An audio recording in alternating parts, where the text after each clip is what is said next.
الصلاة والسلام عليك سيدي يا رسول الله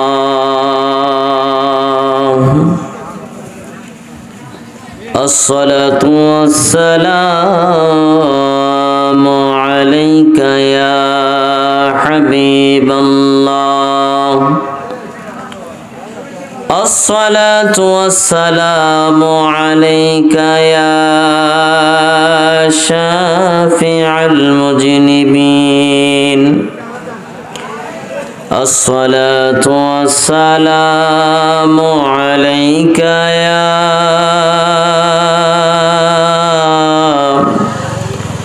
رحمة للعالمين الحمد لله رب العالمين والعاقبة للمتقين والصلاة والسلام على من كان نبيا وآدم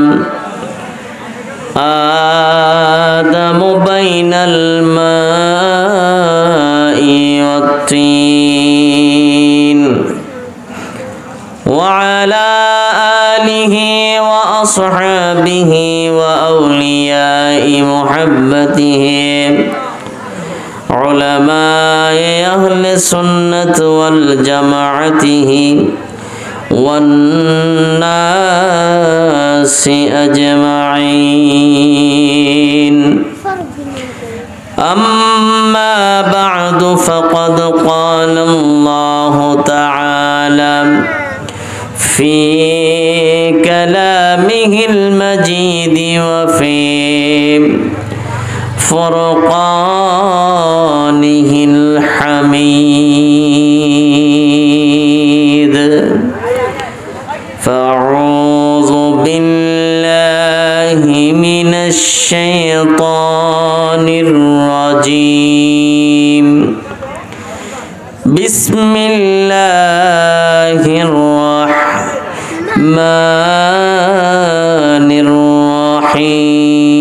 الرحيم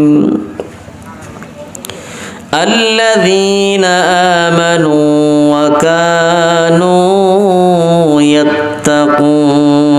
يتقون صدق الله المولانا العظيم وصدق رسوله النبي الحبيب الكريم قال النبي صلى الله تعالى عليه وسلم قال الله تعالى من عادى لي وليا فقد آذنته بالحرب وقال تعالى في شان حبيبه محبوبه معشوقه إن الله وملائكته يصلون على النبي يا أيها الذين آمنوا صلوا عليه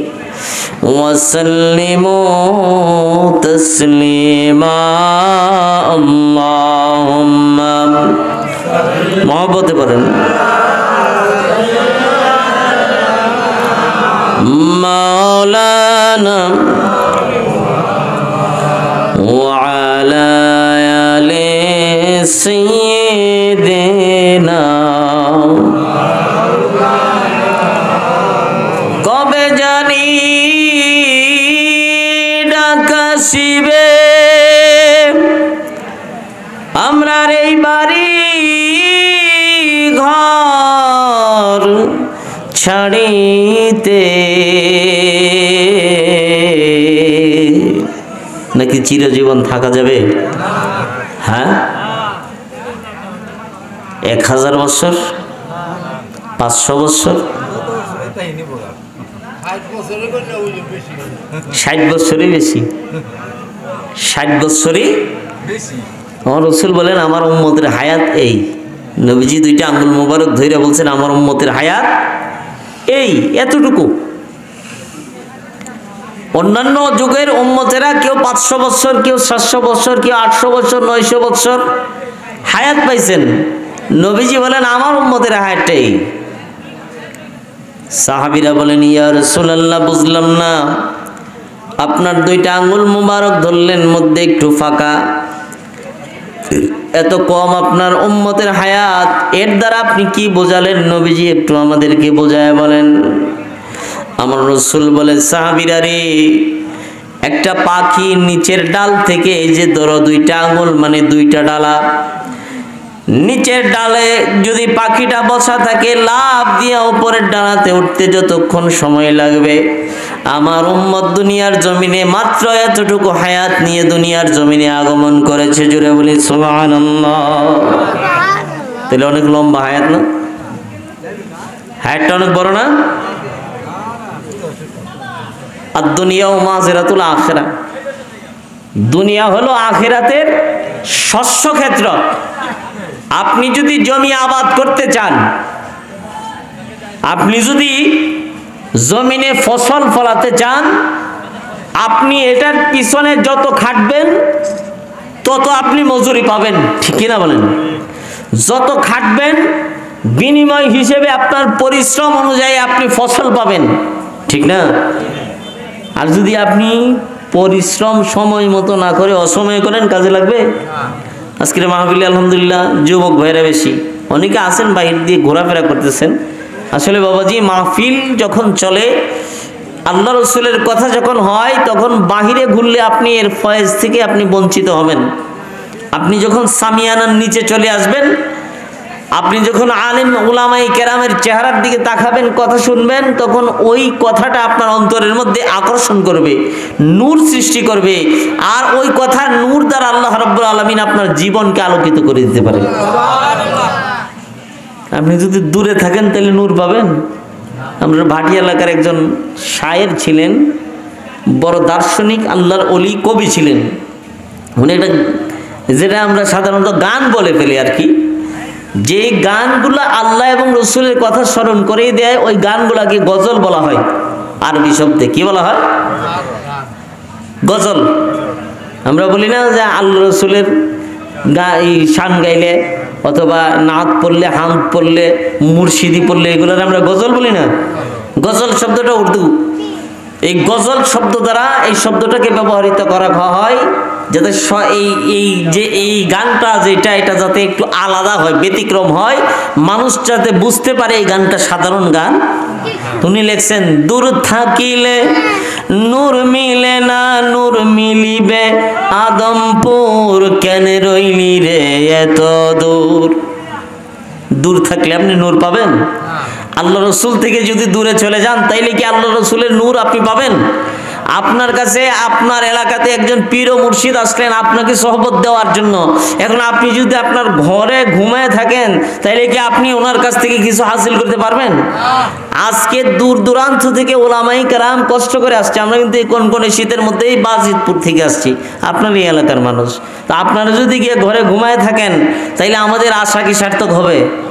তাহলে আপনারা যারা আছেন, আমি অনুরোধ করে বলবো, যারা বাইরে ঘোরাফেরা করতেছেন, মাহফিলে বসেন, দু একটি কথা শুনুন, যাতে করে জীবন পরিবর্তন হয়।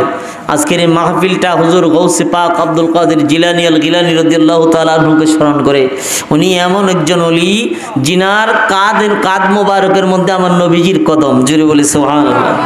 তিনি বলেন, পৃথিবীর জমিনের যত আউলি কেরাম আছে, সমস্ত আউলি কেরামের কাঁধে আমি আব্দুল কাদিরের কদম, আমার কাঁধে নবীজির কদম। তাইলে জিনার কাঁধে জিনার কদম, সমস্ত আউলি কেরামের কাঁধে জিনার কদম না পেলে কেউ ওলি হতে পারবে না। ওনার স্মরণের মাহফিল, এটা কি দামি না কম দামি? তাহলে এই মাহফিলে বসার দরকার আছে না? আমরা তো অনেকে আল্লাহর ওলি মানতে চাই না। বর্তমানে যে কিচ্ছা কাহিনী শুরু করছে, আল্লাহর ওলিদের মাজারের মধ্যে আক্রমণ করা শুরু করছে, মাজার ভাঙা শুরু করছে, দোহাই দেয়, কই মাজারে নাকি এইটা হয়, এইটা হয়, অমুক হয়, তমুক হয়। আচ্ছা বাবা, আপনাদেরকে প্রশ্ন করে, আপনাদের মাথায় যদি খুশকি হয়, মাথা কাটতে ফেলাই দেবেন না চুল ফেলাইবেন? হ্যাঁ, যদি উকুন একবারে বেশি হয়ে যায়, এখন তো উকুন না শ্যাম্পু বেরিয়েছে, উকুন আপনার মাথা থেকে যাইতেইছে না, যদি এরকম অবস্থা হয়ে যায় তাহলে কি আপনি গলা থেকে মাথাটা কেটে ফেলাই দেবেন না চুল ফেলাবেন? যদি কোনো আল্লাহর ওলির দরবারে অনৈতিক কাজ হয়, আপনি যদি আপনার যদি ক্ষমতা থাকে তাইলে ওই কাজটাকে আপনি বন্ধ করে যেই কাজটা ভালো এটাকে আপনি বাস্তবায়ন করুন, ঠিক না বলেন? আপনি এটা না করে গিয়া আল্লাহর ওলির মাজারের মধ্যে আপনি আক্রমণ করতেছেন, আল্লাহর ওলিদের কবরের উপরে মাজার শরীফের উপরে আঘাত করতেছেন। আপনি যদি মুসলমান হন, আপনাকে আমি প্রশ্ন করি, ইসলামের কোন ইতিহাসে কোন বিধানের মধ্যে আছে একজন মুসলমানের কবরের মধ্যে আঘাত করা? রসুল বলছেন কোনো মৃত ব্যক্তির কবরের মধ্যে বসা নিষেধ। জুড়ে ওই কবরের উপরে যদি হাঁটার প্রয়োজন হয় জুড়ে জুড়ে ধপাস ধপাস করে আওয়াজ করে হাঁটা নিষেধ। মৃত ব্যক্তির কোনো হাড় যদি জমিনের মধ্যে উঠে আসে অথবা কবর খনন করতে গেলে উঠে আসে না এরকম, যদি এটার মধ্যে জুড়ে আঘাত লাগে তাইলে যেন তার গায়ের মধ্যে আঘাত লাগলো। তাহলে আল্লাহর ওলির মাজারের মধ্যে আপনি গিয়ে হামুল দিয়ে বাড়ানি শুরু করছেন, আপনি দেখাইতেছেন আপনি শরীয়ত কায়েম করতেছেন। কোন শরীয়ত কায়েম করতেছেন? আপনার পূর্বপুরুষের দিকে তাকায় দেখেন, আপনার পূর্বপুরুষ আমার পূর্বপুরুষ এই বাংলার জমিনে মুসলমান ছিল না, মাত্র 10 থেকে 12 জন বাসিন্দা সিলেটের জমিনে ছিল। হযরতে বুরহানুদ্দিন একটা গরু জবাই করার কারণে সন্তান হয়েছে, আকিকা দেওয়া সুন্নত। মান্যত ছিল, আল্লাহ তুমি যদি আমার একটা ছেলে সন্তান দাও তাইলে আমি তোমাকে সন্তুষ্ট করার জন্য একটা গরু কুরবানি দিব। ওই গরু কুরবানির অপরাধে বুরহানুদ্দিনের সন্তান সৈয়দ গুলজারে আলমকে গরুর মতো জবাই করেছিল রাজা গৌর গোবিন্দ, ঠিক কিনা বলেন? বুরহানুদ্দিনের সন্তানকে গরুর মতো জবাই করেছিল। তখন কোথায় ছিলেন আপনি? কোথায় ছিল আপনার পূর্বপুরুষ? ওই রাজা গৌর গোবিন্দর বিরুদ্ধে কথা বলার মতো কারো সাহস ছিল না। অন্যান্য রাজারা আক্রমণ করে বারবার পর্যন্ত ব্যর্থ হয়েছেন, কেউ গৌর গোবিন্দর সাথে জিততে পারেন নাই। তখন তারা গবেষণা শুরু করলো গৌর গোবিন্দর সাথে কিভাবে জেতা যায়, কিভাবে জেতা যায়। অস্ত্র দিয়ে তো তার সাথে পারা যাচ্ছে না, তার একটা শক্তি ছিল জাদুবিদ্যা। কি ছিল? জাদু। কিন্তু সত্য যেটা নবীদের সাথে সম্পৃক্ত থাকে, অলৌকিক ঘটনা। অলৌকিক ঘটনা বুঝেন তো?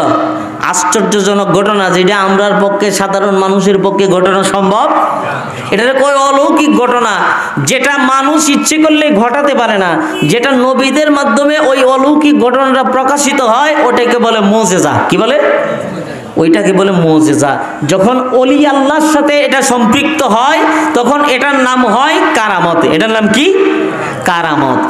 আর ওই মুজিজা এবং কারামতের একবারে বিপরীত সাইডে আরেকটা শক্তি আছে, এটা হলো জাদুবিদ্যা। ওই বিদ্যাটার নাম হলো আরবিতে ইস্তেদরাজ। জাদুকর জাদুবিদ্যা দিয়ে ইচ্ছে করলে সে আকাশের মধ্যে পর্যন্ত উঠতে পারে। নাউজুবিল্লাহ। জাদুকর জাদুবিদ্যা দিয়ে ইচ্ছে করলে আকাশের মধ্যে পর্যন্ত, বাতাসের মধ্যে উঠতে পারে, উড়ার ক্ষমতা রাখে। আপনার খাজা গরিবে নওয়াজের ওয়াজ শুনছেন না? অজয় পাল খাজা গরিবে নওয়াজের উপরে আক্রমণ করার জন্য, খাজা গরিবে নওয়াজের উপরে আক্রমণ কোনোভাবে যখন পারতেছে না, তখন একটা পাখি সাইজা, বাজ পাখি সাইজা সে উড়াল মারছে। ছিল মানুষ, মানুষটা বাজ পাখি হয়ে গেছে জাদু শক্তি দিয়া। এত বড় জাদুকর ছিল। খাজা বাবা একটা রেখা এঁকে দিচ্ছে যে এই রেখার ভিতরে অজয় পালায় তার জাদু কোনো কাজ করবে, এই রেখার ভিতরে সে আসতে পারবে না। তখন সে পাখি সাইজা ইচ্ছে করছে যে যেহেতু রেখা জমিন দিয়া দিছে, জমিনের রেখা না আমি ক্রস করতে পারবো না, এখান দিয়ে আমার পায়ে না যেতে পারবে না, আমি যদি পাখা লাগাইলে আমার শরীরে, আর আমি যদি গিয়ে আক্রমণ করি আমার তো আর আটকাইতে পারবে। পাখি সাইজা খাজা গরিবে নওয়াজকে আক্রমণ করার চেষ্টা করছে। যখন পাখি সাইজা চেষ্টা করছে আক্রমণ করব, খাজা গরিবে নওয়াজের ভক্তবৃন্দরা কইতেছে হুজুর এখন কি করা? গরিবে নওয়াজ কই এখন কি করা দেখবি তোরা? কই দেখান তো হুজুর। পা থেকে ওনার খরমটা, পা থেকে ওনার জুতা কাঠের খরম যেটা ছিল সারছে, ওই খরম এবার পাখির সাথে ওরা ওই অজয় পালের সাথে উঠতে উঠতে গিয়া মাথায় বাইরে জমিনের মধ্যে নামায় দিছে। সুবহানাল্লাহ। যেখানে যেই খেলা ওই খেলাতে এটা থামাইতেই ঠিক কিনা কন? হ্যাঁ, ফুটবলের ভিতরে তো ক্রিকেট ঢুকাইলে চলতো না। হ্যাঁ, ফুটবল খেলার ধাঁজই একটা, ক্রিকেটের ধাঁজই একটা। তো যেই খেলা ওই খেলা দিয়েই দমন করতে হবে। তো ওরা সবাই চিন্তায় পড়ে গেল কিভাবে রাজা গৌর গোবিন্দকে দমন করা যায়। তখন তারা চিন্তা করে পেল যেহেতু গৌর গোবিন্দ জাদুকর, ও আর ওই জাদুকে নষ্ট করার জন্য এখন আল্লাহ প্রদত্ত ক্ষমতার দরকার।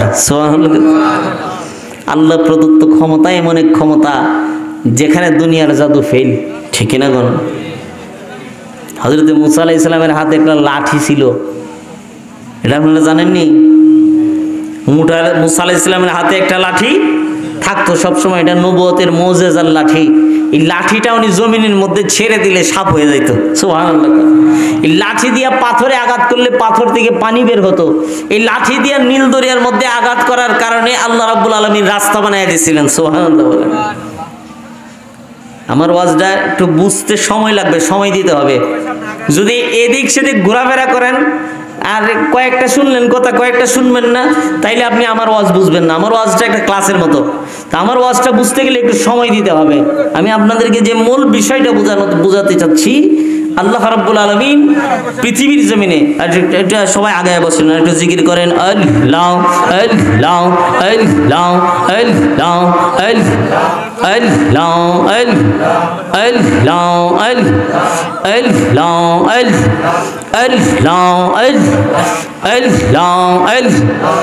আল্লাহ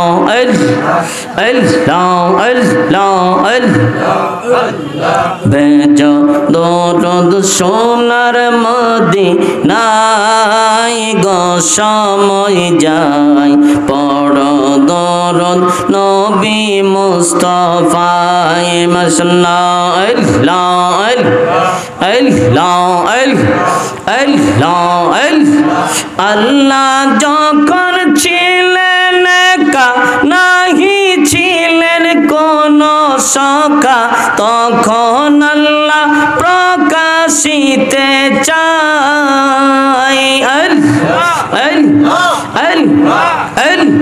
জাতি নূরের জ্যোতি নিয়া হাবিবের নূর বানাইয়া, জাতি নূরের জ্যোতি নিয়া নূর নবীকে বানাইয়া, ডুবমা রিলেন ইশকের দরি আয় গো সময় যায়, পড় দরদ নবী মুস্তাফায় আল্লাহ আল্লাহ আল্লাহ লা ইলাহা ইল্লাল্লাহ মুহাম্মাদুর রাসূলুল্লাহ। কুররাতু আইনিকা ইয়া রাসূলুল্লাহ সাল্লাল্লাহু আলাইহি সাল্লাম। আলহামদুলিল্লাহ বলেন। আলহামদুলিল্লাহ। তো বইরে গেছে দেশে প্যান্ডেল, আরও আসবে ইনশাল্লাহ, আশা রাখি। কারণ আমরা যে কথাগুলা বলি এই কথাগুলা বানোয়াট কথা নয়, এটা আল্লাহ প্রদত্ত দুনিয়ার জমিনে বান্দা দ্বারা সংগঠিত কথা। সুবহানাল্লাহ বলেন। মানুষজন চিন্তায় পড়ে গেল কিভাবে এই রাজা গৌর গোবিন্দকে দমন করা যায়। বাদশাহ পর্যন্ত চিন্তিত হয়ে গেল, মুসলিম রাজ্যের বাদশাহ। তখন চিন্তা করলেন যে জাদু শক্তিকে নষ্ট করতে গেলে আল্লাহ প্রদত্ত শক্তির দরকার। কারণ আল্লাহ প্রদত্ত শক্তি কখনো নষ্ট হয় না। আল্লাহ প্রদত্ত শক্তি নষ্ট হয়? আমার নবীজি এক কূপের পাড় দিয়ে হেঁটে যাচ্ছেন, কূপের পানি লবণাক্ত, সাহাবায়ে কেরাম খেতে পারেন না। আমার নবীজি কূপের পাড় দিয়ে হেঁটে যাচ্ছেন, জিজ্ঞেস করা হলো এই কূপের পানির অবস্থা কেমন? ইয়া রাসূলুল্লাহ, এটা খাওয়ার মতো না। নবীজি থুতু মুবারক দিয়েছেন, এই কূপের পানি আজও বুদ্ধি পর্যন্ত, এখনো পর্যন্ত মিষ্টি। শুধু মিষ্টি নয়, এই কূপের পানি বীরে শেফা, রোগের ওষুধ। জোরে বলে সুবহানাল্লাহ। তাহলে বোঝা গেল জাদু নষ্ট হতে পারে, মুজিজা কারামত নষ্ট হতে পারে। মুসা আলাইহিস সালাম কথা বলছিলাম, হাতে কি ছিল? লাঠি। আল্লাহ যে লাঠি সম্পর্কে কোরআনের মধ্যে জিজ্ঞেস করছে, ওয়ামা তিলকা বিয়ামিনিকা ইয়া মুসা। মুসা, তোমার হাতের মধ্যে এটা কি? মুসা আলাইহিস সালাম, কাল্লা, এটা লাঠি। কইটা দিয়ে কি করো? কইটা দিয়ে ছাগলের ফাতা ভাইরে খাওয়াই, এটা দিয়ে আমি বিভিন্ন কাজ করি, বট দিয়ে হাঁটি। আল্লাহ এই লাঠিটা হাতের থেকে ছাইড়ে দিলে আবার বড় অজগর সাপ হয়। সুবহানাল্লাহ। মানে ফেরাউনে হাজার হাজার জাদুকর দলা করছে মুসা আলাইহিস সালামকে মুসা আলাইহিস সালামের বিরুদ্ধে মুসা আলাইহিস সালামকে পরাজিত করবে। এই জাদু করতে শক্তি ছিল, জাদু দিয়া সাপ বানায় ফেলতো, জাদু দিয়া সাপ বানায় ফেলতো। তো মুসা আলাইহিস সালামকে আল্লাহ হুকুম করলেন, মুসা তুমি তোমার হাতের লাঠিটা ছাড়ো, এরা যখন হাজার হাজার সাপ বানাইছে, আল্লাহ কই তোমার লাঠিটা ছাড়ো। মুসা আলাইহিস সালাম হাত থেকে লাঠিটা ছাড়লেন, বিশাল বড় একটা অজগর সাপ হইয়া ওই যে হাজার হাজার সাপ এগুলারে গিলা খাইয়া ফেলছে। জোরে বলে সুবহানাল্লাহ। এবার জাদুকররা চিন্তায় পড়ে গেছে যে মুসার হাতে এটা কি লাঠি, কি এটার মধ্যে কোন শক্তি বিরাজ করে, এই লাঠিটা সম্পর্কে আগে আমাদেরকে জানতে হবে, তারপরে মুসার সাথে মোকাবেলা। কিভাবে জানা যায়? কই যায় দেখবা মুসা আলাইহিস সালাতু ওয়াস সালাম ঘুমন্ত অবস্থায় যখন থাকে লাঠিটা কেমন থাকে। জোরে বলি সুবহানাল্লাহ। উনি যখন ঘুমায় থাকে তখন লাঠি কেমন থাকে এটাকে দেখে আসো। মুসা আলাইহিস সালাম দেখেন গিয়া যে উনি ঘুমাচ্ছেন। এখানে একটা মাসালা জেনে রাখবেন, নবীদের ঘুম আমাদের মতো না। সুবহানাল্লাহ। নবীদের ঘুম আমাদের মতো না, ওনারা ঘুমাইলেও অন্তর্চক্ষু খোলা থাকে, এজন্য নবীগণ ঘুমাইলেও ওনাদের ওযু নষ্ট হয় না। সুবহানাল্লাহ। তো মুসা আলাইহিস সালাম ঘুমন্ত অবস্থায় চক্ষু বন্ধ করা, তারা গেছে যাচাই করার জন্য লাঠি ওই অবস্থায় কি করে যায়া দেখে জাদুকররা ঘরের আড়াল দিয়া ফাঁক আছে না, দরজার ফাঁক দিয়া তাকায় দেখে মুসা আলাইহিস সালাম ঘুমায়, লাঠিটা সোজা হয়ে দাঁড়ায় আছে। জোরে বলি সুবহানাল্লাহ। এবার জাদুকররা বলে লাঠিতে যে দাঁড়ায় আছে এটা কি কোনো কিছুর সাথে হেলান দিয়া দাঁড়ানো না সোজা হয়ে দাঁড়ানো? কই না, টাক্কা সোজা। টাক্কা বুঝেননি? আমরা তো কিশোরগঞ্জের, আমিও কিশোরগঞ্জের, আমার বাড়ি বাজিতপুর, আপনার বাড়ি এই হুসেনপুর। টাক্কা সোজা যেটা আমরা কই আর কি, একবারে খাড়া সোজা। এনে যদি আমি খাড়া কোনো কিছুর একবারে সোজা একটা লাঠির এইভাবে কোনো কিছুর সাথে ভর না দিয়ান, মাটির মধ্যে না পুইতা না কুপা যদি আমি এইভাবে দাঁড় করে রাখি, এটা থাকবো নি? হেলান ছাড়া দাঁড়ায় থাকবো? জাদুকররা যায় দেখে কোনো কিছুর সাথে হেলান নাই, ওই লাঠিটা জমিনে পোতা হয় নাই, কোপা হয় নাই, লাঠিটা জমিনে কোপাও হয় নাই, মাটির নিচেও নাই, কিন্তু মুসা আলাইহিস সালাম ঘুমায়, ওই লাঠিটা সোজা হয়ে দাঁড়ায় আছে মানুষের মতো। জাদুকররা যায় জাদুকরদের বড় সর্দারের কাছে খবর দেয় যে মুসা আলাইহিস সালামের লাঠি সাধারণ কোনো লাঠি না, মুসা যখন ঘুমায় তখনও লাঠি দাঁড়ায় থাকে। তাই নাকি?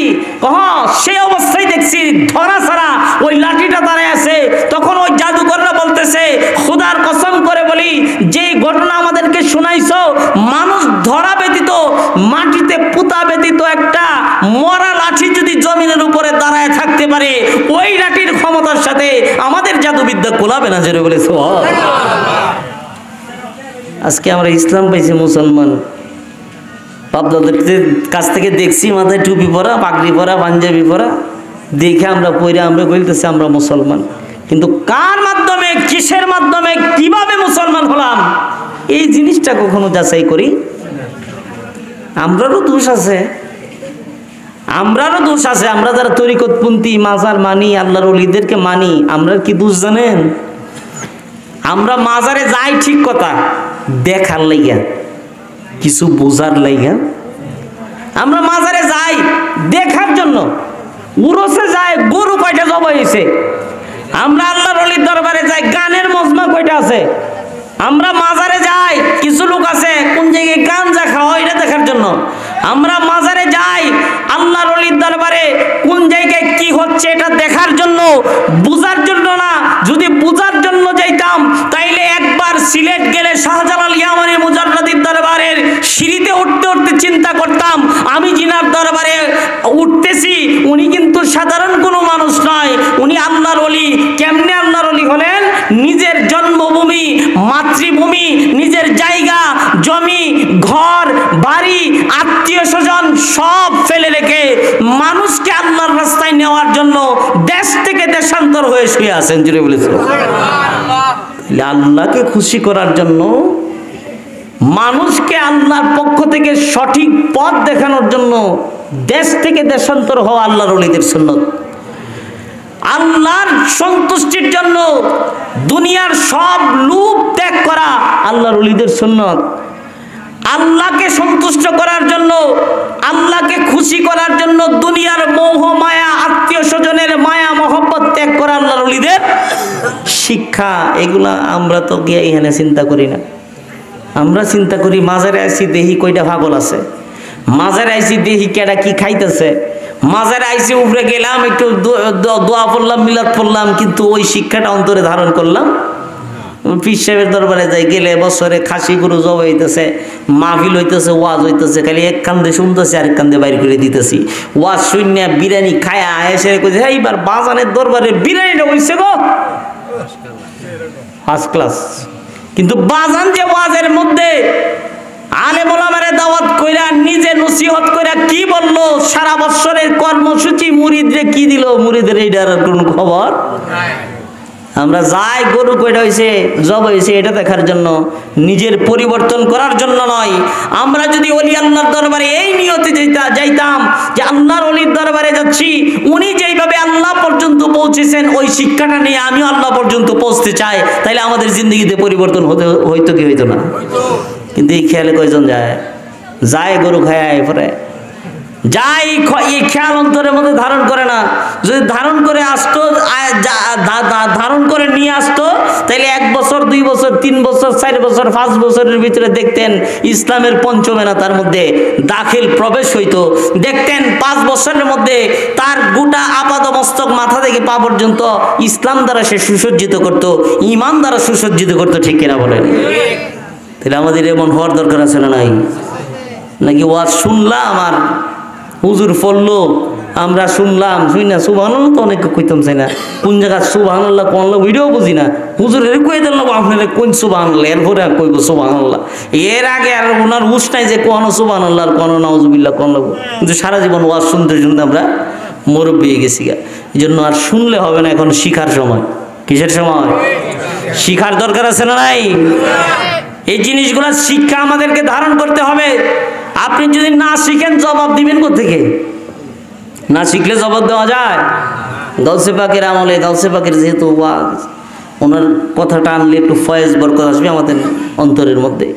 গাউসে পাকের আমলে যুগে গাউসে পাক এইভাবে মুরিদদেরকে নিয়ে আলোচনা করতেছেন, ঘরের মধ্যে খানকার মধ্যে বসা।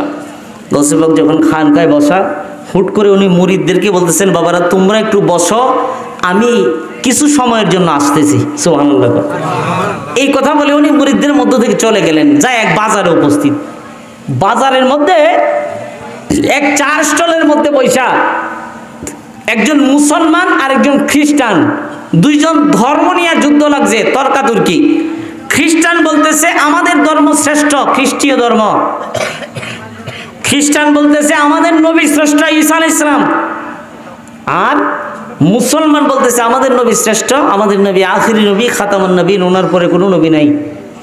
আমাদের নবী শ্রেষ্ঠ, আল্লাহ রাব্বুল আলামিন ওনাকে অসংখ্য মুজিজা দান করছেন।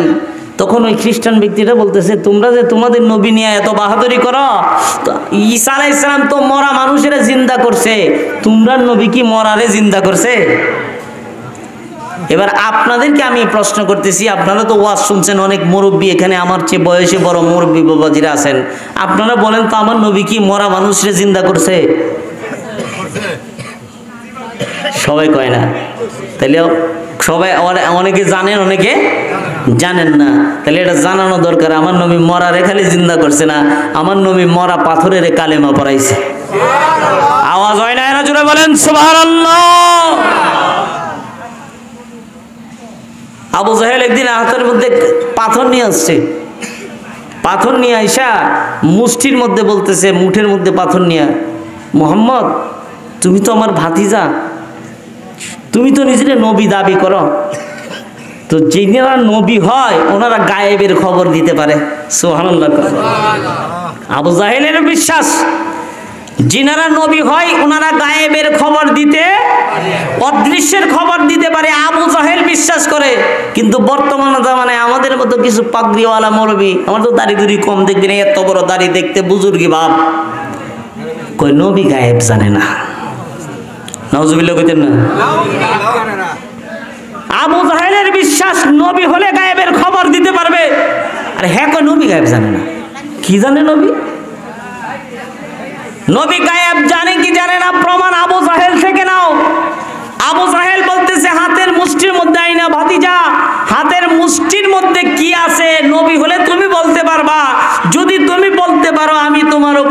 না মুসলমান হব। আল্লাহু আকবার বলেন।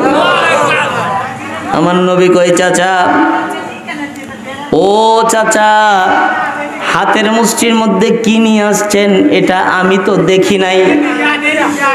এই আপনার মাহফিলের পিছের সাইডে ভাই কেডা আছেন, আপনারা একটু আস্তে কথা বললেন। আপনারা তো ওয়াজও শুনতেছেন না, ডিস্টার্বও করতেছেন। এটা কি কাজটা ঠিক হইতেছে? আপনারা হয়তো আল্লাহর ওয়াস্তে মাহফিলে বসেন, নাইলে আপন আপন বাড়িতে গিয়ে ঘুমান। মনে রাখবেন, আল্লাহর ওলিদের সাথে বেয়াদবি হলে আপনার জিন্দেগি বরবাদ হয়ে যাবে। কোন দিক দিয়ে কি হবে আপনি নিজেও বলতে পারবেন না। এই জন্য আপনারা একটু আদব রক্ষা রাখুন, করুন, না বাড়িতে গিয়ে ঘুমান। তো আমি যে কথা বলতেছিলাম, আবু জাহেল কইতেছে যে ইয়া রাসূলুল্লাহ, ভাতিজা আপনি হাতের মুষ্টির মধ্যে যেটা আছে এটা বলে দাও।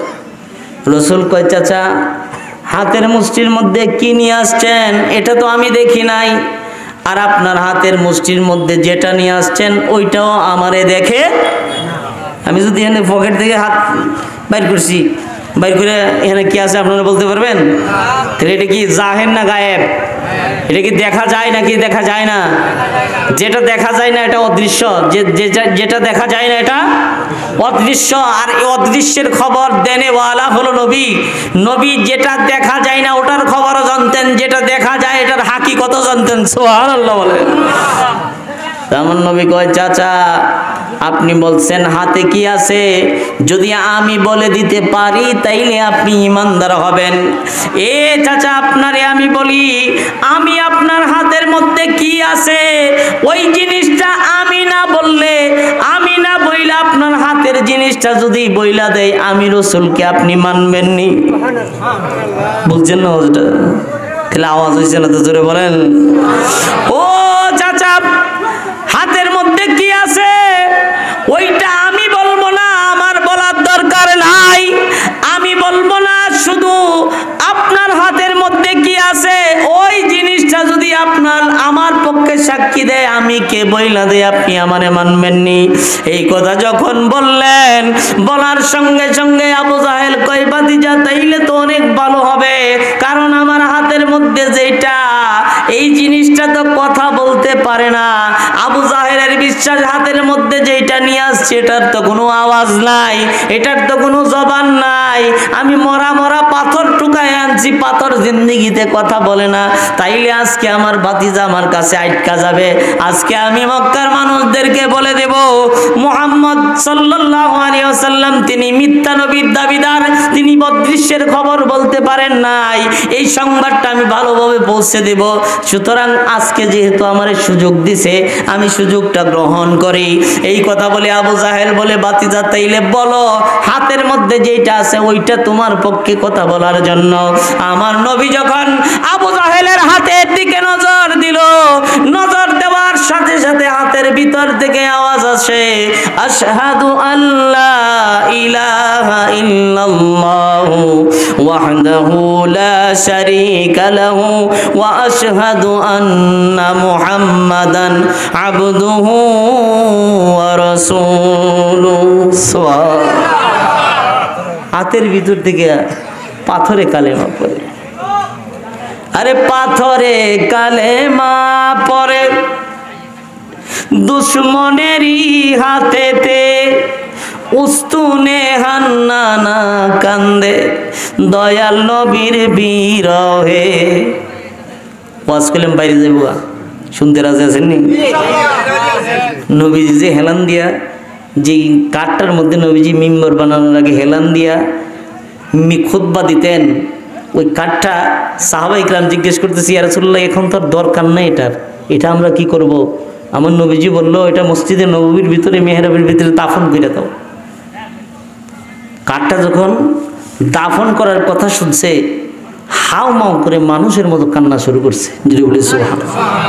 সাহাবায়ে কেরাম কয়, ইয়া রাসূলুল্লাহ কিছু তো বুঝতেছি না, কিসের আওয়াজ? কান্নার আওয়াজ আসে মানুষের মতো, কোনো মানুষ তো এখানে দেখি না, কান্দে কি? আমার রসুল বলে, ও সাহাবীরা, উস্তুনে হান্নানা যে কাঠের টুকরাটা এটা কাঁদতেছে। জুড়ে বলি সুবহানাল্লাহ। ইয়া রাসূলুল্লাহ কান্দে কেন? আমার রসুল বললেন, ও সাহাবীরা, কান্দার কারণ হলো আজ থেকে সে আমার থেকে আলাদা হয়ে গেছে। আমার থেকে আজকের থেকে আলাদা হয়ে যাওয়ার কারণে আমি রসুলের পিঠ মুবারকটার তার তার মায়ের মধ্যে লাগবে না বিদায় আজকে তার অন্তরের মধ্যে বিরহ সৃষ্টি হয়ে গেছে। আমার আল্লাহ রাব্বুল আলামিন তার এই বিরহটা আমি রাসূলকে বোঝানোর জন্য, সাহাবায়ে কেরামকে বোঝানোর জন্য মানুষের মতো জবান দিয়া দিয়েছে। জোরে বলি সুবহানাল্লাহ। পাথরে যখন কালেমা পড়ছে, আবু জাহেলের হুঁশ আসেনি? হ্যাঁ, হুঁশ আছে? বেহুশ হয়ে গেছি গা, ঢিল দিয়া পাথরে ফেলাই দিছে।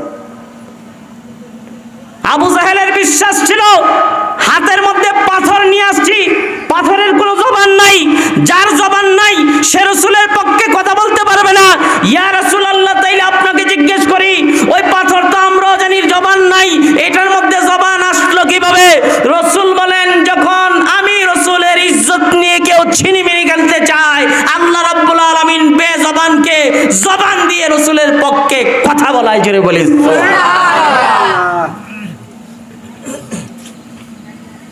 পাথরে নবীজির শানে কালেমা পড়ে, তাহলে নবী ওই নবীজির পক্ষে থাকার দরকার আছে না নাই? আপনারা মনে করবেন যে আমরা তরিকতপন্থী কম, আমরা সুন্নি মুসলমান কম, আমরা মানুষ কম, যদি হেরা আমরা ধরে গুলমোড়া দিব, সাইজ করে লইব, এই কথা জীবনেও ভাইবেন না। কারণ আপনি যদি রসুলের পক্ষে থাকেন, আপনার পক্ষে থাকবেন কে? আল্লাহ যদি আপনার পক্ষে থেকে ডর আছে?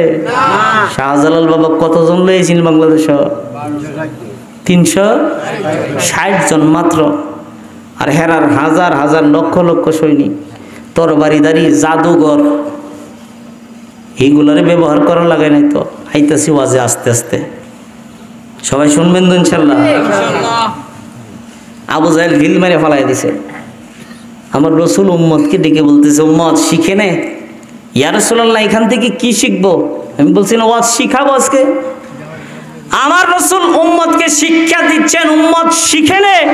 তুই যদি কোনো এলাকায় একা আমি রসুলের পাগল হস, সব তোর বিরোধী, কেউ তোরে মূল্যায়ন করে না, পাগল বলে আলাদা করে দেয়, তোরে মানে না, তোরে ইজ্জত করে না, তোরে সমাজের মধ্যে একবারে নিম্ন চোখে দেখে দেখে দেখে তোরে যদি আলাদা করে দেয়, অথবা তারা যদি তোরে জিম্মি করে তোকে কোনো ক্ষতি করার চেষ্টা করে, মনে রাখবি ওই দুশ্মনের হাত থেকে আল্লাহ রাব্বুল আলামিন তোকে রসুলের প্রেমের কারণে ওই দুশ্মনের হাত থেকে মুক্ত করে দিবে। কারণ যারা রসুলের পক্ষে কথা বলে, আবু জাহেল মনে করছিল পাথর তার পক্ষে থাকবে, কারণ পাথরের কোনো জবান, পাথরের জবান নাই। আবু জাহেল ভাবছিল তার পক্ষে থাকবে, যখন রসুলের পক্ষে চলে গেছে আবু জাহেল তারে ছাইরা দিছে। রসুল বলতেছে, উম্মত শিখে নে, তুই যদি আমার পক্ষে থাকিস দুশ্মন তোরে মুক্ত করে দিবে। নবীর পক্ষে থাকার দরকার আছে না নাই? হুজুর গৌসে পাক যে কথা থেকে আসছিলাম, ওনার আমলে 4 স্টলে বসে, আমাদের মধ্যে এখন হয় না, দেখবেন ইসলামের আলোচনা সব 4 স্টলে, বড় বড় মুফতি মুহাদ্দিস, যারা ফাঁসত নামাজ কি জিনিস, নামাজের না ইন্নি ওয়াজ্জাত। এই দিন একজনের দিকে দিয়েছি, কোন আত্তাহিয়াতুটা পড়েন তো, কইতেছে আত্তাহিয়াতু লিল্লাহি ওয়াস সালাওয়াতু ওয়াত তাইয়্যিবাতু ইন্নি ওয়াজ্জাহতু ওয়াজহিয়া লিল্লাযী ফাতারাস সামাওয়াতি ওয়াল আরদা হানিফা। সুন্দর আত্তাহিয়াত হইছে না? জানে না, এরপরে আমরা কি কম জানি মৌলবীরাতে? আমরা কি করে কিচ্ছু বুঝি না। কই বইবুকে আবার শাস্ত্র বই বড় মুফতি হয়ে যেতেছি, মুহাদ্দিস হয়ে যেতেছি, আলোচনা চলে। এই জন্য রসুল বলছে, বাজার হলো পৃথিবীর জমিনের নিকৃষ্ট জায়গা। কি জায়গা? মসজিদ হলো উৎকৃষ্ট জায়গা। বাজার, এখানে প্রয়োজনে তুমি যাইবা, প্রয়োজন মিটায় চলে আসবা, সময় বেশি দিবা না। কারণ বাজারে ওয়ালহান নামক একটা শয়তান আছে, যেটা মানুষের মধ্যে মানুষের খালি তর্ক বিতর্ক লাগানোর চেষ্টা করে, ঝগড়া লাগানোর চেষ্টা করে। আল্লাহ ওই শয়তান থেকে আমাদের হিফাজত করুন, আমিন বলেন। তো গৌসে পাকে এই শাস্টলে বইয়া মুসলমানের প্রশ্ন করছে, তোমার নবী মরারে জিন্দা করছেনি? তুই মুসলমানটা, উনি ছিলেন সাধারণ, ইসলাম সম্পর্কে তার তেমন জ্ঞান ছিল, বুঝতো না, ইসলাম সম্পর্কে তেমন জ্ঞানী ছিলেন না। তো উনি চুপ হয়ে বসে আছেন, আমার রসুল কি মরারে জিন্দা করলো কিনা, আমি যদি আজকে এই জবাবটা না দিতে পারি, তাইলে তো ঈসা আলাইহিস সালামের চাইতে আমার রসুলের ইজ্জতটা কমে যাবে। উনি চিন্তিত হয়ে গেলেন। ওই মুহূর্তে গৌসে পাক আইসা বলে, এই বাবা, তোমার প্রশ্ন কি? কয়, আমার প্রশ্ন হলো, আপনাদের মুসলমানদের নবী মরা মানুষ জিন্দা করছেনি? হযরতে গাউসে পাক কয় এইটা নি তোমার প্রশ্ন? হয় এটাই তোমার প্রশ্ন। আমার গাউসে পাক কয় তুমি যে প্রশ্ন করছো রসুল মরারে জিন্দা করছেনি, এই রসুলের দিকে আমরা পরে যাই, আমি যদি মরারে জিন্দা করে দেখাই তুমি ইসলাম মানবানি? আওয়াজ দিচ্ছেন আরো জোরে বলেন। তাইলে তো আরো বেশি ভালো হয়, দেখান। আমার গাউসে পাক বলেন তাইলে বলো কোথায় মরারে জিন্দা করতে হবে? ওই খ্রিস্টান লোকটা মুসলমান সহ গাউসে পাককে নিয়ে এমন একটা জায়গায় নিয়ে গেলেন। এই খ্রিস্টানের বিশ্বাস ছিল এখানে কোনো কবর নাই, দুগাবাজি। মনে করছে এমন জায়গায় নিয়ে যাব যেখানে গেলে আর আপনি মরারে পাইবেন কই জিন্দা করতে। এমন জায়গায় দিয়া যখন গাউসে পাককে দাঁড় করাইয়া দিছেন, আমার গাউসে পাক চক্ষু দুইটা বন্ধ করলেন। বন্ধ কইরা আমার গাউসে পাক বলতেছেন কুম্বিজনি, হুকুম করলাম মরা যদি থাকস তাইলে এখান থেকে জিন্দা হইয়া দাঁড়া। জোরে বলি সুবহানাল্লাহ। এই কথা বলতে দেরি, ওই জায়গা থেকে একটা মুর্দা মানুষ জিন্দা হতে দেরি না। মুর্দা মানুষটা জিন্দা হইয়া দাঁড়ায় গেছে। দাঁড়ায়া ওই মানুষটা আসসালাতু আসসালামু আলাইকা ইয়া গাউসুস সাকালাইন ইয়া আব্দুল কাদের জিলানী বলে আমার গাউসে পাককে সালাম দিচ্ছে। ওই গাউসে পাক ওই লোকটার দিকে তাকায় রইলেন। তাকায় দেখতেছেন ওই লোকটার কোমরের নিচ থেকে পায়ের নিচ পর্যন্ত ওই লোকটার আগুন জ্বলতেছে। উপরের অবস্থাটা বড় ভালো, মাথা থেকে নাভি পর্যন্ত আগুন নাই, কিন্তু নাভির নিচ থেকে পায়ের পাতা পর্যন্ত দাউ দাউ করে আগুন জ্বলে। আমার গাউসে পাক বললেন বাবা কে তুমি, তোমার পরিচয় কি বলো? এই কথা যখন বললেন ওই যে লোকটা জবাব দেয়, যুবকটা জবাব দেয় হুজুর আমি আজকে থেকে প্রায় 1000 বছর আগেই কবরের মধ্যে শুয়েছি। এ হুজুর আমি বর্তমান যুগের কোন মানুষ নয়, 1000 বছর আগে এই কবরের মধ্যে আমি শুয়েছি। আমার পরিচয় হলো আমি ঈসা আলাইহিস সালামের উম্মত। মিলতেছে নি গাড়ে গাড়ে? হ্যাঁ এ বেটা নিজেরা দাবি করে ঈসা আলাইহিস সালামের উম্মত। খ্রিস্টানদের বিশ্বাস ঈসা আলাইহিস সালাম জমিনের মধ্যে আবার আসবেন। উনি আকাশে আছেন, 4 নম্বর আকাশে ঈসা আলাইহিস সালাম। উনি জমিনের মধ্যে আবার আসবেন। উনি আইসা জমিনের মধ্যে আবার প্রতিনিধিত্ব করবেন। আমরা মুসলমানের বিশ্বাস উনি 4 নম্বরে আকাশে আছেন, উনি জমিনের মধ্যে আসবেন। দামেস্কের এক মসজিদের মধ্যে ইমাম মাহদী আলাইহিস সালাম আগমন করার পরে উনি জিন্দা, কিন্তু আকাশে আল্লাহ উঠায় নিয়েছেন উনারে। উনি জমিনের মধ্যে আসবেন, আসার পরে উনি প্রতিনিধিত্ব করবেন না, উনার নবুয়ত উনি জাহির করবেন না। উনি যে রিসালাত পেয়েছেন আল্লাহর দরবার থেকে, উনি যে ইনজিল কিতাবের মালিক হয়েছেন এটাও উনি প্রকাশ করবেন না। উনি প্রকাশ করবেন আমার রাসূলের রিসালাত, উনি আমার রাসূলের উম্মত হয়ে জমিনে আসবেন। জোরে বলি সুবহানাল্লাহ। নবীর পাওয়ার বেশি না উম্মতের পাওয়ার বেশি? আচ্ছা কিন্তু ওয়াজ সব শিখাইতে হয়ে যায়, আর কোনো মৌলবীর কাম লাগতো না। কেউ যদি আপনারা খালি প্রশ্ন করে ফটার ফট উত্তর দিবেন, তাহলে আপনারা বলেন নবীর পাওয়ার বেশি না উম্মতের পাওয়ার বেশি? নবীর পাওয়ার যদি বেশি হয়, আমার নবীর উম্মত হয়ে ঈসা আলাইহিস সালাম দুনিয়ার জমিনে আগমন করবেন। ঈসা আলাইহিস সালাম যদি জিন্দা অবস্থায় 4 নম্বর আকাশের মধ্যে উঠে যেতে পারেন, আল্লাহ যদি উঠায় নিতে পারেন, তাইলে যেই নবীজির উম্মত হইয়া জমিনে আসবেন, উনি যদি 5 নাম্বার পর্যন্ত না যাইতে পারেন, তাইলে ওই নবীর পাওয়ার বাড়লো না কমলো? হ্যাঁ আরে আমার ছাত্র যদি আজকে এই মাহফিলের আলোচক হতো, আমি যদি শ্রোতা হইতাম, ছাত্র আমারে দেখার পরেও যদি টান দিয়া স্টেজে না তুলতো, তাইলে ছাত্রের বিয়াদবি হইতো, ঠিক কিনা গান? আর আমারও ইজ্জত যাইতো, কারণ আমার ছাত্র বক্তা হইছে ভালো কথা, কিন্তু ছাত্র উপরে বৈশা ওয়াজ করে আমি নিচে বসলে আমার সম্মানের মধ্যে একটু ঘাটতি আসতো। ঈসা আলাইহিস সালাম আমার নবীর উম্মত হয়ে আসবেন, নবী হয়ে নয়। যেই নবীজির উম্মত হয়ে আসবেন, ওই নবীজির উম্মত যদি 4 নাম্বার আকাশে জিন্দা অবস্থায় দেহ নিয়ে যাইতে পারেন, আমার নবী যদি 5 নাম্বার আকাশ পর্যন্ত না যাইতে পারে, তাইলে আমার নবীর ইজ্জত কমে গেল, ঠিক কিনা বলে? আমরার মধ্যে কিছু আলেম আছে যারা বুঝে না, আর বুঝ পাতা খাইছে না। কি পাতা? বুঝ পাতা খাইছে না। কই নবী নাকি মেরাজে গেছেন সশরীরে না রুহানি ভাবে। সশরীরে যাওয়ার ক্ষমতা কেমনে হইব?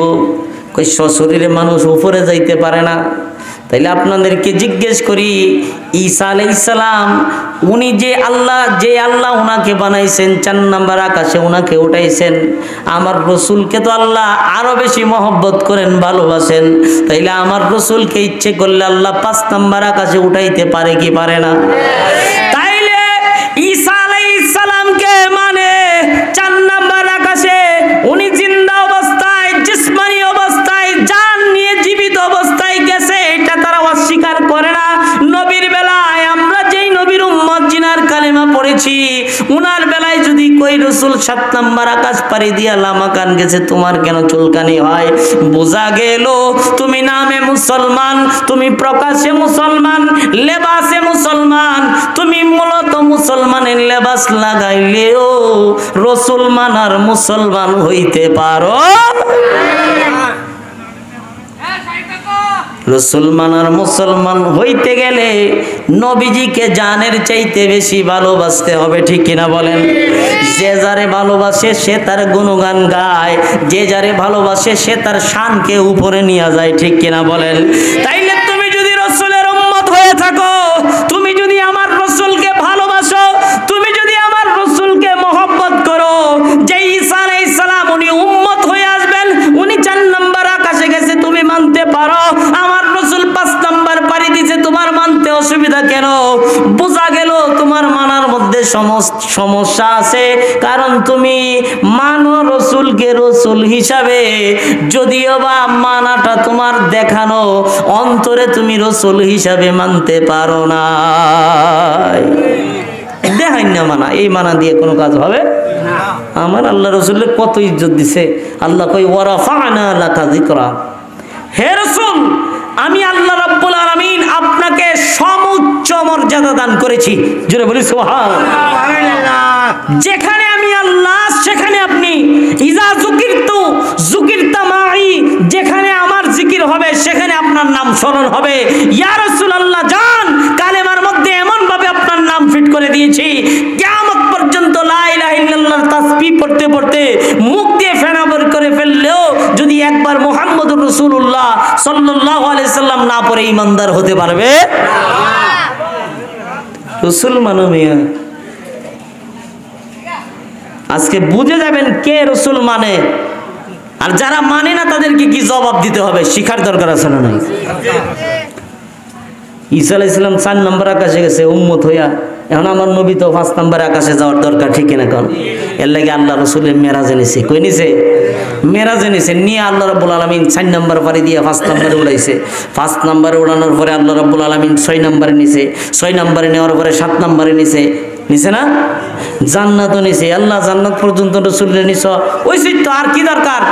আর কি দরকার? এবার তো আর উপরে নেওয়ার দরকার নাই, আল্লাহ এর চেয়ে উপরে নেওয়ার দরকার কি? আল্লাহ কই জান্নাত পর্যন্ত বন্ধুরে আনলাম এই কারণে, জান্নাতে একজন নবী আছে ইদ্রিস আলাইহিস সালাম, সুবহানাল্লাহ। আজরাইল আলাইহিস সালামের সাথে মশওয়ারা কইরা উনি জান্নাত দেখতে গেছিল, গিয়া দেখে জান্নাত এত সুন্দর, খোলা থন না, গেট তো বন্ধ, গেটের চাবি আমার নবীর কাছে, সুবহানাল্লাহ। গেটের চাবি খুলবো খে? আমার রসুল জান্নাত খুলে উদ্বোধন করবো। তো ইদ্রিস আলাইহিস সালাম গিয়া জান্নাতের বারান্দা দেখে কইতেছে, বাপ রে বাপ, জান্নাতের বারান্দা বুঝি অত সুন্দর, জান্নাত জানি কি সুন্দর, বারান্দার মাঝে অত আরাম, আমি আর এই দুনিয়ার যাইতাম না। ইদ্রিস আলাইহিস সালাম জান্নাতের মাঝে আছে, আল্লাহ তো রসুলকে সর্বোচ্চ মর্যাদা দান করেছেন। তো আল্লাহ রাব্বুল আলামিন কই ইদ্রিস আলাইহিস সালাম তো জান্নাতও আছে, তো জান্নাত পর্যন্ত এই জন্য রসুলের নেওয়া লাগবো, নাইলে তো মর্যাদার দিক দিয়ে ইদ্রিস আলাইহিস সালামের নিচে চলে যাবে। এ আল্লাহ, তাইলে আপনি বুঝলাম জান্নাত পর্যন্ত নিছেন, এবার রসুলকে দুনিয়াতে পাঠিয়ে দেন। আমার আল্লাহ কয় না না, আর একটু উপরে নেওয়া লাগবো। আল্লাহ কেন নেওয়া লাগবো? আল্লাহ কয় সিদরাতুল মুনতাহাতে জিবরাইলের বাড়ি, জিবরাইল একজন ফেরেশতা, ফেরেশতাদের সর্দার, ফেরেশতার ইজ্জত মানুষের চাইতে নিচে, আর আমার রসুলের ইজ্জত সমস্ত সৃষ্টিকুলের উপরে। জোরে বলি সুবহানাল্লাহ। সৃষ্টিকুলের সবার উপরে যিনার ইজ্জত, উনি যদি জিবরাইলের উপরে না যেতে পারে তাইলে তো হেন ফেস লাগে জায়গা ইজ্জতের দিক দিয়ে তো আমার রসুল নিচে জায়গা, এই জন্য সিদরাতুল মুনতাহা পর্যন্ত নিলাম। সিদরাতুল মুনতাহাতে গিয়া জিবরাইল আলাইহিস সালাম কই ইয়া রাসূলুল্লাহ এটা আমার বাড়ি, কই এটা তোমার বাড়ি, কই জি ইয়া রাসূলুল্লাহ, কই খুব সুন্দর তোমার বাড়ি, তো এবার কি করতে হবে, কই ইয়া রাসূলুল্লাহ এবার আপনি সিদরাতুল মুনতাহা পাড়ি দিবেন। আমার রসুল বলতেছে জিবরাইল তুমি যাইবা না? সুবহানাল্লাহ, তুমি যাইবা না? কই না ইয়া রাসূলুল্লাহ আমার যাওয়ার অনুমতি। কেন গেলে কি হবে? কই নবী গো আর একটা চুল পরিমাণ সিদরাতুল মুনতাহা থেকে আমি জিবরাইল যদি অগ্রসর হতে চাই, চুল পরিমাণ সময় যদি অগ্রসর হতে চাই, তাইলে আল্লাহর নূরের তাজাল্লিতে আমি জিবরাইলের 600 নূরের পাখা পরে সারখার হয়ে যাবে, আর সামনে যেতে দিতাম না। আমার আল্লাহ রসুলকে উপরে নিয়ে গেছে লামাকা পাড়ি দিয়া আরশে আজিম পর্যন্ত। আল্লাহ এনে নিছকরে আল্লাহ কই বন্ধুর সাথে কথা করার জন্য। কেন আল্লাহ কথা বলতে হবে? কথা তো জিবরাইল মাধ্যমে দুনিয়ার জমিনে বলছই। আমার আল্লাহ কই না আর একটু কথা, সরাসরি কথা। কেন? কই আমি যে মুসা আলাইহিস সালামের সাথে সরাসরি কথা কইছি। সুবহানাল্লাহ। এই জন্য আমার বন্ধুর সাথে একটু সরাসরি কথা বলা লাগবে। আল্লাহ সরাসরি কথাটা কেমনে কইবা? আল্লাহ কয় খুব কাছাকাছি নিয়া। কেন আল্লাহ কাছাকাছি কেন নিলা? আল্লাহ কয় পৃথিবীর মানুষকে জবাব দিতে, যারা আমার রসুলের ইজ্জত বুঝতে চায় না তাদেরকে জানায়া দিতে। মুসা আলাইহিস সালাম রব্বি আরনি বলে বলে আমি আল্লাহর দিদার চেয়েছিল, আমি আল্লাহকে দেখে কথা বলতে চেয়েছিল। আমি আল্লাহ দেখা যায় নাই, কথা বলছি দেখতে পারে নাই। এই জন্য আমি আল্লাহ রব্বুল আলামিন আমার বন্ধুরে আরশে আজিম পর্যন্ত নেয়া আমি আল্লাহ বন্ধুরে দেখা দিছি, দেখা দিয়া বন্ধুর সাথে কথা বলছি। জোরে বলি সুবহানাল্লাহ। তোমার গৌসে পাক যেখান থেকে গেছিলাম, তা ওই মুসলমানটা জানে না যে আমার রসুল মরা মানুষের জিন্দা। আপনারা যদি আজকে এই ওয়াজটা না জানতেন যে আল্লাহ আরশে আজিম পর্যন্ত রসুলকে কেন নিছেন, তাইলে আপনারা কোনো জবাব দিতে পারতেন জিগাইলে? এখন যদি জিগায় আপনারা কেউ পারতেন না কেরে আল্লাহ দূর পর্যন্ত নিছে? পারবেন না? তা আমার গৌসে পাক কইতেছে আমি মরারে জিন্দা করবো, মরারে বেটারে জিন্দা করছে, বেটা জ্ঞান থেকে জ্ঞান মতো আগুন জ্বলে। কই বাপ তোমার এই অবস্থা কেরে? তুমি কার উম্মত? আমি ঈসা আলাইহিস সালামের উম্মত। তোমার এই অবস্থা? হুজুর এই অবস্থা হওয়ার কারণ হলো আমি আমার আম্মারে পা দ্বারা লাথি মারছিলাম। যদি বলি নাউযুবিল্লাহ। আমাদের সমাজে এরকম লোক আছে না নাই? মা বাবার সাথে খারাপ ব্যবহার করে, গালিগালাজ করে, মা বাবারে মারধর করে, এরকম আছে না নাই? শুধু মারধর না, আমাদের এলাকাতে গত 5 বছর আগে ইয়াবা খাওয়ার টাকা দেয় নাই বিদায় মাকে সন্তান বটি দাও দিয়া জবাই করছে। নাউযুবিল্লাহ কইতেন না? আজকে আমাদের সমাজ বাজে পথে চলে যাচ্ছে। আমাদের যুবক ভাইরা বাজে নেশার দিকে লিপ্ত হয়ে যাচ্ছে। এই যৌবনের বয়সে আল্লাহ রসুলের দিকে নাই, আল্লাহ রসুলের দিকে নাই, বাজে নেশার দিকে আছে। যৌবনকে আল্লাহ রসুলের পথে কাজে লাগাতে চাচ্ছে না। আপনি আপনার যৌবনকে যদি যৌবনের অবস্থা থেকে যদি আল্লাহকে সন্তুষ্ট করতে চান, আল্লাহ রব্বুল আলামিন আপনার প্রতি কতটুকু সন্তুষ্ট হবেন? হযরত জিবরাইল আমিন বলেন আকাশ থেকে বৃষ্টির কতটা ফুটা পড়ে এটা আমি জিবরাইল গুনতে পারি, কিন্তু একটা যুবক যখন তার যৌবনের তাগড়া বয়সে আল্লাহকে সন্তুষ্ট করার জন্য তার সমস্ত কিছু আল্লাহর চরণে লুটায়া সুবহান রাব্বিয়াল আলা বলে সিজদা দেয়, আল্লাহ যে তারে কতটুকু সওয়াব দেয় এটা আমি গুনতে পারি না। জোরে বলে সুবহানাল্লাহ। কইতেছে আমি আমার মারে লাথি মারছিলাম। কোথায় নাকি? তোমার মা কোন কবরে? কই হুজুর ওই সামনের কবরটায়। মারে গিয়া জিন্দা করলো। জিন্দা করার পরে মাও জীবিত হইল। হওয়ার পরে মা ছেলেকে একত্রিত করা হলো। বলা হলো মা আপনার সন্তান নাকি আপনার লাথি মারছিল? জি হুজুর। তারে কি আপনি মাফ করবেন? কোন সে আমার অন্তরে বড় কষ্ট দিছে, আমি তারে মাফ করব। গৌসে পাক বলতেছে মা তুমি যদি তোমার সন্তানটাকে মাফ না করো 1000 বছর এইভাবে আগুনে জ্বলতেছে, কিয়ামত পর্যন্ত এভাবে আগুনে জ্বলবে। এই আগুন নিয়ে এসে হাসরের মাঠে উপস্থিত হবে, তোমার কাছে কি ভালো লাগবে? মার অন্তর নরম না? মহিলাটা বলতেছে হুজুর একটা লাথি দেওয়ার কারণে আল্লাহ রব্বুল আলামিন আমার জাদুমণিরে 1000 বছর ধরে জ্বালাইতেছে। তাইলে হুজুর আল্লাহরে বলেন আমার আল্লাহ যেন তারে মাফ করে দেয়, আমিও মা হিসেবে তারে মাফ করে দিলাম। জোরে বলি সুবহানাল্লাহ। মা এই কথা বলার সাথে সাথে আল্লাহ তার আযাব মাফ করে দিয়েছেন।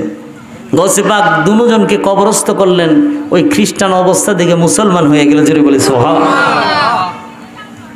আল্লাহর ওলিদের এই শক্তিটা, পাওয়ারটা আল্লাহ রাব্বুল আলামিন দান করেন। আমি মূল আলোচনাটা আমার ছিল শাহজালাল বাবা থেকে। জাদু বিদ্যা, পৌর গোবিন্দ জাদু বিদ্যায় পারদর্শী ছিল, ক্ষমতাবান, তার সাথে কেউ পেরে উঠতো না। শাহজালাল বাবা মাত্র 360 জন নিয়ে ঢুকছে। কতজন? 360 জন নিয়ে উনি বাংলার জমিনে ঢুকছে। তরবারি নিয়ে খুনাখুনি করা লাগে নাই, যুদ্ধ করা লাগে নাই। শাহজালাল মুজাররাদি ইয়ামানি পূর্ব বাংলায় এসে যুদ্ধ করেন নাই। আল্লাহর পক্ষ থেকে প্রদত্ত ক্ষমতা, জবানের একটা পাওয়ার, শুধু জুড়ে বলি সুবহানাল্লাহ।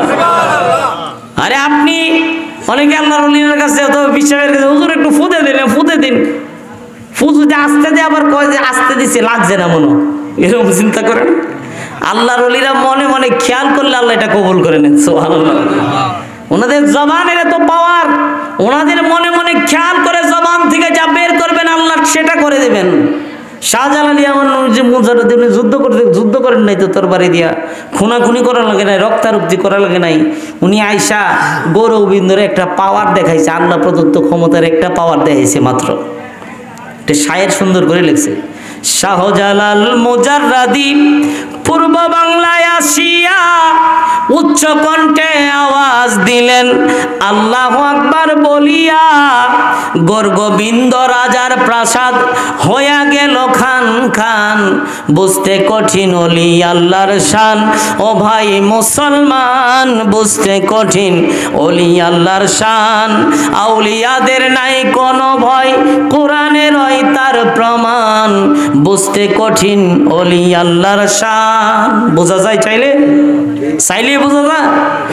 একটা আজান দিছে ফজরের ওয়াক্তে, তিনি বলতেছে যুদ্ধ করব না, খোদাকে সন্তুষ্ট করার জন্য একটা আজান দেব, দিয়ে নামাজ আদায় করব, ইসলাম এই দেশে প্রতিষ্ঠিত করব। এই নিয়ত করে যখন আজান দিছে, ওই গৌরগোবিন্দর রাজপ্রাসাদ থরথর করে কাঁপা শুরু হয়েছে, জমিনে ভূমিকম্প শুরু হয়ে গেছে, জমিনের মধ্যে গোটা রাজপ্রাসাদ ধূলিসাৎ হয়ে জমিনের মধ্যে বিলিয়ে গেছে, মিলিয়ে গেছে। রাজা গৌরগোবিন্দর প্রাসাদের কোনো অস্তিত্ব ছিল না। জোরে বলি সুবহানাল্লাহ। আল্লাহর ওলিদের পাওয়ার আছে না নাই? এই জন্য আজকের এই মাহফিলে বসছি ওলি আল্লাহর গোলামের জন্য, ঠিক না বলেন? মাত্র নারে তাকবীর, নারে রিসালাত, নারে হায়দারি, ইয়া আলী আলী, নারে গাউসিয়া। প্রধান বক্তার আগমন, প্রধান বক্তার আগমন। আলহামদুলিল্লাহ হুজুর চলে আসছেন, অত্যন্ত মনোমুগ্ধ করে আলোচনা করবেন। আমি 2 মিনিট একটা আল্লাহর ওলিদের গোলামি করলে যে কি পাওয়া যায়, গাউসে পাকের মাহফিলে আসছি, গাউসে পাকের গোলামি করার জন্যই তো আজকে আগায় বসে, গাউসে পাকের গোলামি করার জন্যই তো আমরা আসছি এখানে, ঠিক না? কেন উনি আমাদের মধ্যে, আমরা যদিও বা ওনাকে দেখতেছি না, উনি বলতেছে মুরিদ তুমি যদি পূর্ব প্রান্তে থাকো, আমি যদি পশ্চিম প্রান্তে থাকি, আর তোমার লঙ্গিটা যদি ঘুমের মধ্যে, ঘুমের করে হাঁটুর উপরে উঠে যায়, তাহলে এটা টান দিয়ে আমি হাঁটুর নিচে নামায় দেওয়ার ক্ষমতা রাখি। আল্লাহর ওলিদের পাওয়ার আছে না? গাউসে পাকের দরবারে গোলামি করলে লাভ কি? আর যদি সহি নিয়ত থাকে আজকে ফল ভোগ করতে পারবেন, নিয়ে যেতে পারবেন।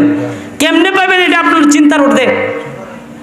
গাউসে পাকের দরবারে এক ব্যক্তি 24 বছর কাটায় দিছে, নাম আসিল লুটা ফকির। কি ফকির? লুটা ফকির। তার দায়িত্ব ছিল আল্লাহর ওলিদের, অনেক ওলিদের দরবারে গেলে দেখবেন মুরিদ পা থেকে জুতা খুইলা, পীরের আদবের জন্য পা থেকে জুতা কইলা পীরের দরবার পর্যন্ত যায়, এরকম আদব ছিল না? তো গাউসে পাকের দরবারে এরকম আদব ওয়ালা মুরিদ আসলে ওনারা খালি পায়ে গাউসে পাকের ঘর পর্যন্ত, খানকা পর্যন্ত গেলে ওই খালি পায়ে যাওয়ার কারণে তো অনেকের পায়ে যদি ময়লা লাগে থাকে, এই জন্য উনি লুটা দিয়ে, ওনার দায়িত্ব ছিল পায়ের মধ্যে পানি ডাইলে পাটাকে পরিষ্কার ধৌত করে দিতেন, পরিষ্কার করে দিতেন। লুটা ফকিরের দায়িত্বটা ছিল। 1 দিন 2 দিন না, 24 বছর পার করে নিয়েছে। কত বছর?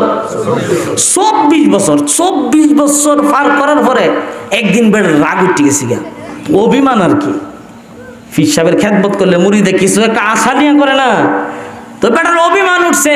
24 বছর ধরে ওনার মানুষের ভাও দোয়াই, আমার চোখের দেখা 24 বছরের ভিতরে কতজন কুতুব হয়ে গেছে, সুরের পর্যন্ত কুতুব বানাই লেছে, অমুকের আল্লাহর ওলি বানাই লেছে, অমুকের এইটা বানাই লেছে, অমুকের এইটা বানাই লেছে। 24 বছরে আমি কি পেলাম? আমার কি দিছে? সাধারণত এটা প্রশ্ন জাগার কথা না। আমি 24 বছর ধরে খাটি, আমার সামনে এক রাইতে সুর বেটারে কুতুব বানিয়ে দিছে, আমারই কি দিছে? আমি আর এখানে থাকতাম গিয়া হুজুর আমি থাকতাম না। কেরে কি তোর অত আমি কই দিতাম না, আমি আর থাকতাম না। এন থাকতি না কোনা কই যাবি ওইটাও জানি না। কাছেতে যা কয়দিন ঘুইরা রাগের ঠেলা বাইরে গেছে, গাট্টি গুট্টি গুল কইরা বাইরে রাস্তার মধ্যে যখন বাইরেছে, বাইরের পরে দেখে দুইজন সুফি দরবেশ। আগের সুফিদের আলাদা পোশাক থাকতো, ওনারা গুদরি পরিধান করতো, দেখলে ওনাদের লেবাস দেখলে মানুষ বুঝতো যে ওনারা সুফি। তো দুইজন সুফিরে দেখা, ওনারা সুফিও বড় তবকার সুফি, আবদাল টাইপের আল্লাহর ওলি, আবদালের দরজা ওনারা লাভ করেছেন, এত বড় আল্লাহর ওলি। ওনারা দেখে কইতেছে হুজুর আপনারা দয়া করে আপনাদের সাথে আমারে নেবেন।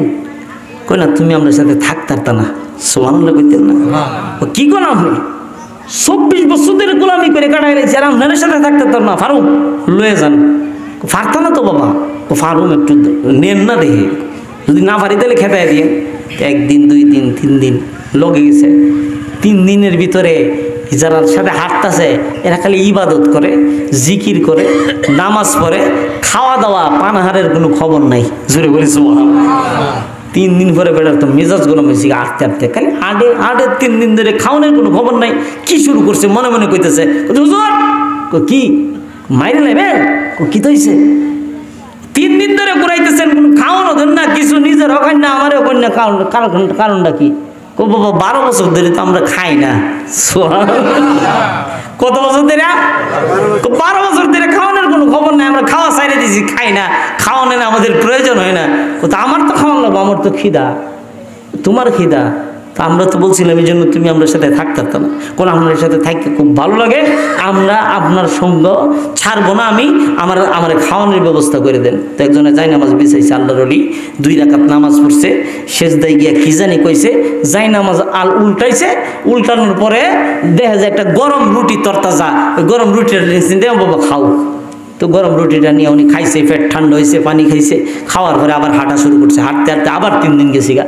তখন কইছে হুজুর খাওয়ান দেন। 3 দিন পরে আবার তখন সাথেরা কইতেছে বিপদ দিয়ে ফালাইছো, আমরা তো আল্লাহকে খাওয়ান চাই না, লজ্জা লাগে আমরা খাইও না, এগুলো চাওয়ার দরকার নেই। তো এই কথা কইয়া আরেকজনে দ্বিতীয় জনে নামাজের বিস্তার মিশে সেম একটা রুটি নামাজ পড়ে আল্লাহর দরবার থেকে আইনা দিছে, উনি খাইছে।